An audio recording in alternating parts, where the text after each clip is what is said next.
اور اس کے ساتھ پھر خرافات یہ جو شامل ہو چکی ہیں، اس نے معاشرے کو پیس کے رکھ دیا۔ جو مزارات پہ ہو رہا ہے ہم ڈٹ کے اس کا انکار کرتے ہیں، اللہ کے علاوہ کسی کے سامنے سجدہ جائز نہیں ہے، بلکہ ہمارے امام احمد رضا خان فاضل بریلوی نے لکھا ہے، آپ فرماتے ہیں کہ سجدہ قبور بالاتفاق حرام ہے اور طواف قبور بالاتفاق حرام ہے، زیارت قبور بالاتفاق جائز ہے، بوسہ قبور مختلف فی ہے، احوط یہ ہے کہ نہ دیا جائے، یعنی بوسے سے بھی اگر گریز کر لیا جائے تو کسی کو کوئی اور شائبہ نہ ہو تو یہ بھی بہتر ہے۔ لیکن خیر بوسے کے بارے علماء قائل ہیں، اس پر دلائل بھی موجود ہیں، لیکن قبروں کے سامنے یوں ہی کھڑے ہو جانا اور کھڑے ہو کر کے یوں سر جھکانا یہ جائز نہیں ہے۔ حضرت مجدد کی تعلیم کیا تھی؟ یہی بات کہی تھی اکبر نے کہ سجدہ نہیں کرتے تو ساری جھکا دی، آپ نے فرمایا نہیں جھکاؤں گا۔ پھر اس نے آپ کو دربار میں بلوایا، سازش کی، دروازہ چھوٹا رکھا کہ حضرت مجدد الفسانی جب داخل ہوں گے تو سر جھکا کے تو گزریں گے تو کہوں گا لو سر جھکا ہی لیا، لیکن جن کے سر کو اللہ بلند کرے کون جھکا سکتا ہے؟ حضرت مجدد جب دروازے پہ پہنچے تو سمجھ گئے کہ یہ میرے لیے ایک جال بنا گیا ہے کہ جھکوں گا تو گزروں گا، آپ نے پہلے اپنی ٹانگیں داخل کی۔ تو اقبال خراج پیش کرتا ہے، حاضر ہوا میں شیخ مجدد کی لحد پر، وہ خاک کے زیر فلک مطلع انوار، گردن نہ جھکی جس کی جہانگیر کے آگے، جس کے نفس گرم سے ہے گرمی احرار، وہ ہند میں سرمایہ ملت کا نگہبان، اللہ نے بر وقت کیا جس کو خبردار۔ اس لیے کسی کو اپنے سامنے جھکانا یا کوئی میرے لیے کھڑا ہو، حضور نے یہ بھی فرمایا کہ جو شخص یہ ارادہ رکھے کہ میرے لیے لوگ کھڑے ہوں اپنا ٹھکانہ جہنم میں تلاش کرے۔ آج خود اگر کوئی کھڑا ہو جائے تو یہ اس کی مرضی، اور حضرت سعد آئے، حضور نے فرمایا قوموا الی سیدکم، یہ تمہارا سردار آیا، اس کا اٹھ کے استقبال کرو۔ لیکن اگر کوئی خود چاہے کہ میرے لیے کھڑے ہوں تو اس کے لیے یہ وعید فرمائی۔ اس طرح اگر تمہارے کوئی ہاتھ چوم لیتا ہے لیکن ہاتھ چومنے کے بغیر یوں گردن جھکانا یہ درست نہیں ہے، لیکن ہاتھ چومنے کے لیے تو وہ صحابہ کے عمل سے ثابت ہے۔ لیکن اگر کوئی چاہے کہ میرے ہاتھ چومے جائیں اور اگر جو نہیں چومتا تو اس سے ناراض ہو جاتے ہیں۔ میں ایک دفعہ ایک صاحب کو ملنے گیا تو ہم ہر شخص کے ہاتھوں نہیں نہ چومتے، آخر جو ہے وہ کسی کے ہاتھ چومنے ہو تو پھر کچھ دیکھنا بھی تو ہوتا ہے، دل اسے دے دیں جو دل بر ہی نہ ہو، تو ہم تو کسی کے ہاتھ چومتے ہیں نا، ہم وہ ہاتھ چومتے ہیں، وہ پاؤں چومتے ہیں جو راہ حق کے مسافر ہوتے ہیں، ہم ان ہاتھوں کو بوسہ دیتے ہیں اور اگر ہماری آنکھوں کی پلکوں کے ساتھ لگ جائیں تو اعزاز سمجھتے ہیں۔ تو خیر میں نے مصافحہ کیا تو ناراض ہو گئے، انہوں نے پکڑ کے میرے ہاتھ چوم لیے، کہنے لگے لو کیا بگڑا ہے میرا؟ میں نے کہا کہ ٹھیک ہے تمہارا کچھ نہیں بگڑا لیکن میرا بھی کیا بگڑا اگر نہیں چومے تو یہ عجیب سی کہانی ہے، ناراض ہو جاتے ہیں۔ ایک بت خانے بنے ہوئے ہیں، لوگ آئے ہمیں خدا ملاؤ، تم نے اپنی پوجا شروع کروا دی۔ لوگ آئے کہ خدا کا نام جپا جائے اور تم صرف اپنی ہی خوشامد چاہتے ہو، ہر وقت تمہارا ہی ذکر ہو۔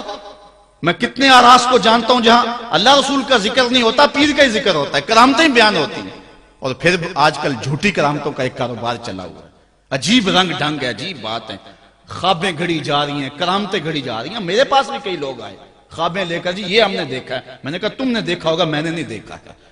لوگ بڑے مفاد پرست ہیں، بڑے بڑے رنگوں میں آتے ہیں۔ ایک بندہ میرے پاس ایک دفعہ آیا کہ جی میرے پاس 12 موئے مبارک ہے، میں 2 آپ کو دینا چاہتا ہوں۔ میں نے کہا تو لوٹ سیل لگائی ہوئی ہے، موئے مبارک کوئی تماشا ہے؟ جہاں سے مرضی کو بال اٹھا کے کہہ دیتا ہے یہ حضور کا موئے مبارک ہے، یہ کوئی تماشا ہے؟ اگر کوئی ہے اور کثرت سے دنیا پر موجود ہیں وہ تو برکت والی بات ہے، لیکن آج ہر لئی میں رازدار دین شدے والی بات ہے، اور ہر شخص جو مرضی دعویٰ۔ ایک بندے نے ایک دن مجھے رات کو فون کیا، جناب کہاں ہیں؟ میں نے کہا گھر میں ہوں۔ کہنے ذرا باہر نکل کے دیکھو۔ میں نے کہا کیا ہے؟ کہا جی آسمان کی طرف دیکھو۔ میں نے کہا ہوا کیا ہے؟ کہنے لگا چاند کے اندر حضور کی تصویر ہے۔ میں نے کہا تو پاگل ہے؟ لوگوں نے زندگیاں گزار دی اور زیارت نہ ہوئی، اور تو جو ہے لوٹ سے لگا دی ہوئی ہے کہ چاند کے اندر تصویر لگا دی۔ میں نے کہا کمال ہے، کوئی بات کرنے والی ہے تیری؟ ہمارے ہاں ذوف الاعتقادی اتنی پھیل گئی ہے کہ جو بات کرے لوگ پیچھے دوڑ پڑتے ہیں۔ کئی ایسے واقعات ہوئے ہیں، کوئی کہتا ہے میرے گھر میں حضور کے قدم لگے ہیں، کوئی کچھ بول رہا ہے، کوئی کچھ بول رہا ہے۔ یہ لوگ اللہ سے ڈرتے نہیں ہیں، خوف نہیں کرتے۔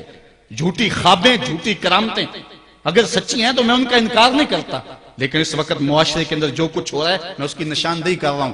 اپنے بھی خفا مجھ سے ہیں، بیگانے بھی ناخوش، میں زہر حلاحل کو کبھی کہہ نہ سکا کند، بات وہی کہتا ہوں سمجھتا ہوں جسے حق، نئے ابلہ مسجد ہوں نئے تہذیب کا فرزند۔ میں کہتا ہوں اگر جھوٹوں کے پیچھے چلو گے رسول اللہ ناراض ہو جائیں گے تم سے۔ یہ جرت کیوں کرتے ہو؟ یہ ہمت کیوں کرتے ہو؟ کیوں جھوٹے دعوے کرتے ہو؟ سچ بولو، تمہارے پیچھے کوئی لگے یا نہ لگے اس کی پرواہ نہیں ہے۔ یا ایھا الذین آمنوا اتقوا اللہ وقولوا قولا سدیدا، اللہ فرماتا ہے ایمان والو سیدھی سیدھی بات کرو، پھر کیا ہوگا؟ یصلح لکم اعمالکم ویغفر لکم ذنوبکم، وہ تمہارے اعمال بھی ٹھیک کر دے گا، تمہارے بخشش بھی فرما دے گا۔ نہ لوگ اکٹھے ہوں، نہ مجمع بنے، نہ حلقہ بنے، یار یہاں تو 72 ہوں تو وہ بھی قبول ہیں۔